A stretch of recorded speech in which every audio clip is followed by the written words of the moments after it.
ஆனந்தம் பாடி அன்பரை சேர்ந்து ஆறுதல் அடைந்திடுவோம். ஆனந்தம் பாடி அன்பரை சேர்ந்து ஆறுதல் அடைந்திடுவோம்.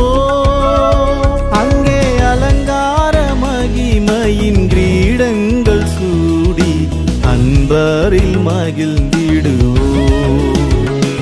அங்கே அலங்கார மகிமையின் கிரீடங்கள் சூடி அன்பரில் மகிழ்ந்திடுவோம்.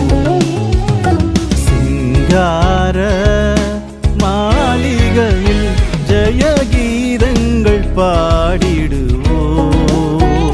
சீயோன் மணவாளனுடன், சீயோன் மணவாளனுடன்